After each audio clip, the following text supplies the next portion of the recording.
ሐጂ ዘይኑ ስለ ቀደምት ታላላቆችና ደጋጎች ሲያስታውሱ ልባቸው ይሰፋል፣ አይናቸው ይበራል።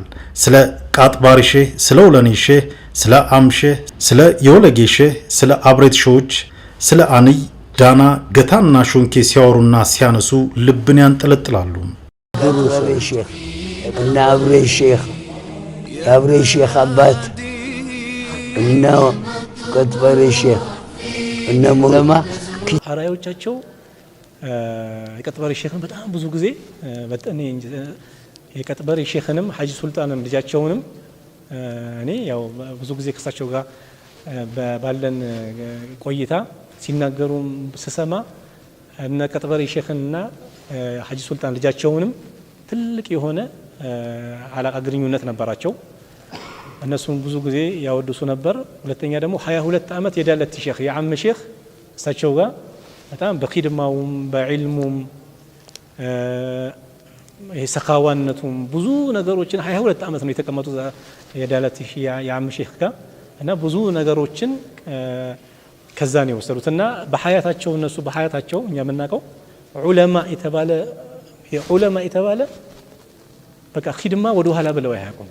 ሌላው ቢቀር ወጣት እንኳን ቢሆን ወጣት ሰው እንኳን ቢሆን ዒልም ካለው ወይ ሲናገር ወይ ዒልም ሲያስቀራ ከተደሰቱበት በቃ የሆነ ነገር ይሸልሙታል፣ የሆነ ያደርጉታል እና ሐያታቸውን ያሳለፉት በዑለማ ኺድማ ነው እና አላህ Subhanahu Wa Ta'ala ያንን እንግዲህ መቅቡል አድርጎላቸው ነው አላህ ለዚህ ደረጃ ያበቃቸው ማለት። ሐጂ ዙል መካንና ሼህ መሐመድ ራፊ ጋር የሆነ አይነት ጥምረት እንደነበራቸው ይነገራል። በተለይ ሶስቱም የተለያየ ተሰጥኦ የነበራቸው ግን ለአንድ ዓላማ ዲኑን ለማገልገል ተጣምረው ተዋህደውበታል። እርስ በርሳቸው እንዴት እንደሚከባበሩ እንደሚዋደዱ የዓይን እማኞች ሕያው ምስክርነታቸውን ይሰጣሉ።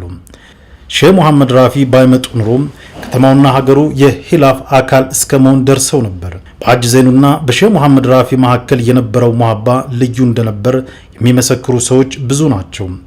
በመስጂድ ውስጥ አንዳቸው ሲያስተምሩ አንዳቸው ከደረሳው ጋር ቁጭ ብለው ያዳምጡ ነበር። እንዲህ አይነት እርስ በርስ መከባበርና መተናነስ ያሳዩት የነበረው አህላቅ ያስቀና ነበር። ሼህ ዘይኑ የሼህ መሐመድ ራፊ መምጣትን ሲገልጹና ሰዎች በርሳቸው ላይ እንዲማሩ ሲቀሰቅሱ ሰዎች ኪታብ መጥቶላቸዋል፣ ኪታብ አትፈልጉምን በማለት ነበር። ሼህ ዘይኑ ለኢትዮጵያ እስላም ያደረጉት ትልቁ አስተዋጽኦ ምንም ማይረሳው ትልቁ ታሪካቸው 103 ዓመት ያለ መነጽር ኩቱበ ሲታን እንደ ብፌ በአንድ ማዲ ላይ የሚያስቀሩ ትልቁን ሼህ መሐመድ ራፊዕ ረሂመሁላህ እነዚህ ኮከብ መሻይኾች ነበሩ። ሼህ መሐመድ ራፊዕን እዚህ ሀገር ላይ አመጡ። መካ ሐረም ላይ 17 ዓመት አስቀርተው የመካ ኢማሞችን ሐረም የሚያሰግዱትን ኢማሞችን ሁሉ ያስቀሩ ነበር እና የዛኔ እነሱ በመርከብ ሐጅ በሚሄዱበት ሰዓት ላይ እዛ የሚያርፉበት ቦታ ላይ ይገናኛሉ እና ሲገናኙ ሲያዋቸው ሐረም ላይ ሲያስቀሩ ሲያዋቸው እነዚህ ሼኽ ማን ናቸው ብለው ሲጠይቁ ይሄ እኮ ሼኽ የሐበሻ ሐጂ መሐመድ ራፊ ነው የሐበሻ ነው ብለው ሲጠይቋቸው በቃ ለዕልም የነበራቸው ጉጉት ለዑለማ የነበራቸው ይሄ የመሰሉ ትልቅ ዓሊም እንዴት ነው ይሰው ሀገር ላይ የሚቀመጡት? እኛ ሀገር ላይ ብዙ ደረሳ አለ፣ ብዙ ዕልም የሚፈልግ ሰው አለ፣ ሀገራችን ለምን አይገቡም ብለው ዱዓ አደረጉ። 8 ዓመት ዱዓ አደረኩኝ አሉ። ከ8 ዓመት በኋላ አላህ በተለያየ ነገር አድርጎ ሐጂ መሐመድ ራፊን እዚህ አላህ ሐበሻ አመጣቸው እና ሲመጡ መጀመሪያ ያው የተወሰነ ቦታ ካረፉ በኋላ እሳቸው ቤት እዚህ ይዛኔ መስጂዱ አልተሰራም ቤታቸው ላይ 4 ዓመት አስቀርተው ጠቅላላ የአዲስ አበባ ላይ ያሉ ዑለማዎች እዚህ የመጡ ኩቱበ ሲታ ይቀራ ነበር ማለት ነው። በዛን ጊዜ ኩቱበ ሲታ የሚያቀራ መሻይኽ የለም እና አልহামዱሊላህ አሁንም በሐያት ያሉ ዑለማዎች ወደ አኺራ የሚያለፉ ብዙ መሻይኾች ኩቱበ ሲታን ሐበሻ ላይ ሐጂ መሐመድ ራፊዕ ጀመሩ። ያንን ደግሞ አባባ ረሂመሁላህ ቤታቸውን አመቻችተው እዛ ዒልም እንዲቀራ ተደርጎ መጨረሻ ላይ ወደ አንዋር መስጂድ እንዲሄድ ተደረገ ማለት ነው። እና ሐበሻ ላይ ለኩቱበ ሲታ ለዒልም አልሐዲስ ትልቅ አንድ በር የከፈቱልን እነዚህ ሁለቱ መሻይኾቻችን ነው። ለዑለማ ከባድ ኢህቲራም ነበራቸው። ኢህቲራም እንደውም ሌላውን ሰው ልክ አድርገው የሚናገሩት እንቅስቃሴ ማንም ዑለማ አይደፍርም። በቃ በጣም እንትን የሚለውን ንግግር ለዑለማ መከበር ለዲን መከበር ይቆረቆሩ ነበር፣ በተግባር የሚያሳዩ ነበር። አንድ ቀን አስታውሳለሁ 4 ሰዓት አካባቢ ላይ መጣን። አንድም ልጅ ነበር ካጠገባችን መጣንና እንኳን መጣችሁ ልጆቼ ኑ እስኪ ኑ ከተማ ስመጣ አንድ የካደመኝ ሀብታም አለ እሱ ሐጅ ሄዶ መጥቷል ይታዘበኛል የሆነ ሀዲያ ይዤለት ልሂድ አሉና መኪና የለም የዛን ጊዜ ወጣን አስፋልት ስንወጣ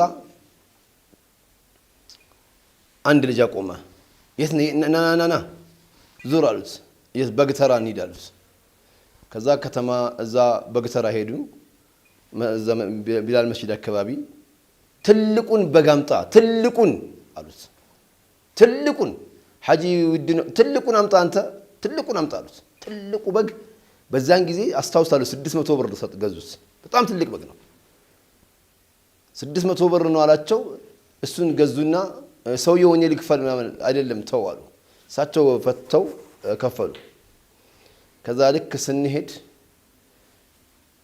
መንገድ ላይ መቱት መስታወቱን ዙር የት ሸኸጋ የት ነው ሸኸጋ ሚሉት ጉድ ሸዋ ሸኹን አያውቅም ዙር እስኪ ዙር አሉና አጅራፊ ቤት ከዛ ወላሂ ልክ ምን አሉ 30-40 በግ ግቢው ላይ የሚጮህበት ሀብታም ጋር ለወሰድ ኡስታዜ ሽሮ ሊበሉ አላህ ይታዘበኛል አሉና አጅራፊ ቤት ገባን ልክ ስንገባ ወላሂ ነው ምን እንደው ምን አሉ አልደበቁ እንደው ሸይጣናት ነፍስያ አሳስታኝ ሌላ ቦታ ሄጄ ነበር ለአላህ ብሎ አፉ በሉኝ እንደሚታዩ አድርገው ነው የሚነግሩ እኮ ለአላህ ብላችሁ አፉ በሉኝ ማነሽ ያዥ ስጋውን ለናንተ መረቁን ለሸኽ ብለው ጥለን ዱዓ ተቀብለው ወጡ ሐዲስ ያስቀሩ ያለ ደግሞ ከጀርባ ነው መጥተው የሚዘይሯቸው ከዛ መጥተው ይዘይሯቸዋል እንዳናቋርጥ መላእክት የሚያድርበት ጊዜ ነው ያለ ሰዓቱ ነው የገባ ነው አሁን ስንት መላእክት ይወርዳል ብለው በጥግ በኩል ዘይሯቸው ቁጭ ብለው ይላሉ የዑለማ የነበራቸው ክብር ወላሂ ምን ብዬ ነው የምነግርህ ከገጠር ላይ ሰው ሲመጣ ኪታብ መስጠት ልብስ መስጠት አብሽር ማለት ዑለማ ተጎዳ ከተባለ ወላሂ እንቅልፍ አይተኝ